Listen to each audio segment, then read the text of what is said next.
Deathstroke number 19, written by Justin Jordan, art by Edgar Salazar and Scott Eaton.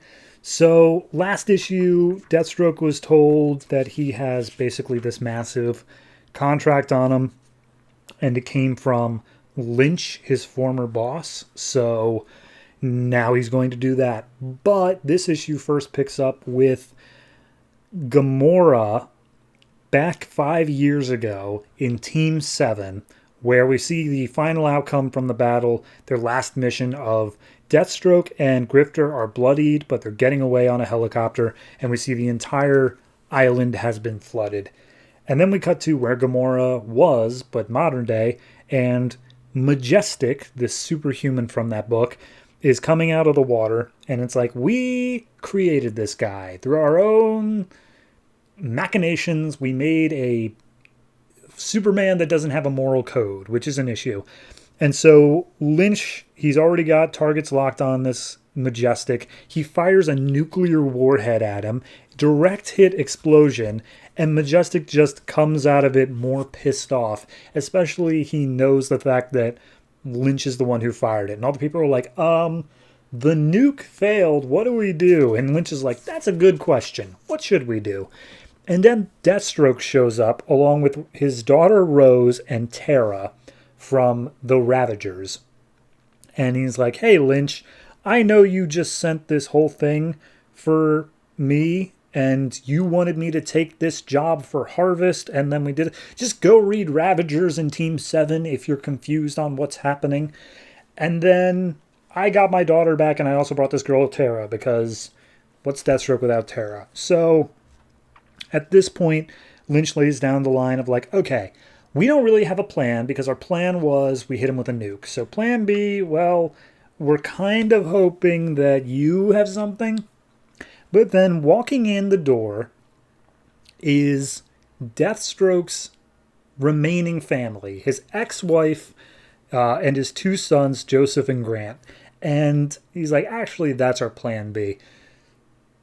And, you know, everyone's reconciling, like Rose goes over, hugs her mom, and Deathstroke's like, Lynch, why did you bring my family here? And just be like, oh, I gave you back your family as my promise. And it's just like, that's not part of the deal. I didn't want them here. I just wanted them alive. What the hell is wrong with you? So at this point, we see that Joseph, a.k.a. Jericho, has been given superhuman abilities, and he can now mind control all of these soldiers that are holding Deathstroke at gunpoint.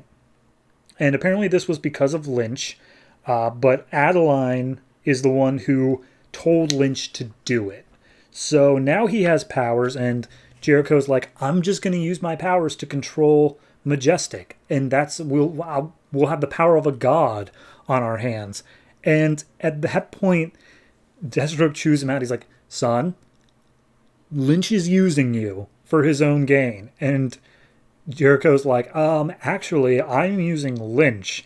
And we see he pulls all the triggers on all these guards' guns so that they blow their own brains out. Lynch is like, that wasn't part of the deal. And he's like, I am going to control my own Superman. You think you have any part of this anymore?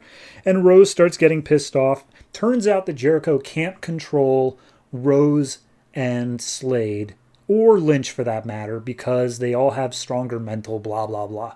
But he would be able to if he spent weeks with them, as he did with his brother and mom. So he now has control over both of them and is using them to fight against Rose, Lynch, and Deathstroke. So, and he also controls Tara because she doesn't have a strong enough mind. So Lynch is going up against Grant, Deathstroke is going up against his ex-wife, and Rose is going up against Tara. And Rose immediately just knocks her out. Like it's not even a fight. She just elbows her in the face and then calls it off. Lynch and Grant keep on having a gunfight back and forth, and Lynch is trying to get control back. Turns out that Lynch gave himself a X Factor, or a Gen Factor as they call it, and he is now telekinetic. And Slade is about to, like, basically punch his ex-wife in the face, but then he's like, no, damn you, my son, for putting her against me. But Rose manages to get the drop on Joseph, has a sword up against her neck, is about to kill him. But then he pulls the old, like, hey, Rose, remember us growing up? Remember how we went to get ice cream with mom and dad? Wasn't that fun? And Rose is like, oh God, it's my brother. But Lynch, of course, has no qualms about that. He tries to fire the gun at Joseph, and he does manage to pull the trigger, but then at the very last second, Majestic arrives, being controlled by Jericho, and he's like, finally, I thought he'd never get here. And that's the issue. So, just to recap that real quick, because I know it was a bit confusing. Majestic was coming after Lynch. He brought in Jericho because Jericho has some mind control powers, and then Jericho turned against Lynch and is going to use Majestic anyway. And Deathstroke is just kind of there because he just showed up. Okay, so this one is very intertwined, as I said, with Ravagers and Team 7. It's practically required reading if you want to understand what in the hell's going on. Do I think this book does a good enough job of explaining it on its own? No. I think that there's like half a page devoted to it. It is nowhere near in-depth enough to explain how the hell we got from the last issue to here. Regardless, it's not an awful issue, but for so long, you can go back and check. I wanted them to get back to the family stuff, how Adeline and Joseph were doing stuff. And I wasn't even considering Grant as an option there, but regardless, I'm glad to have him back too. The problem being is that it's not their plot. Like, this feels completely independent of whatever their plan should have been against Slade. And now they're just hijacking this one because they're like, oh yeah, wait, we're doing stuff with Team 7 and Ravagers right now. But we also need to wrap up that plot with his sons. So we're just going to put it all in a pot. And it just feels like a hat on a hat on a hat at this point. It's just too much going on.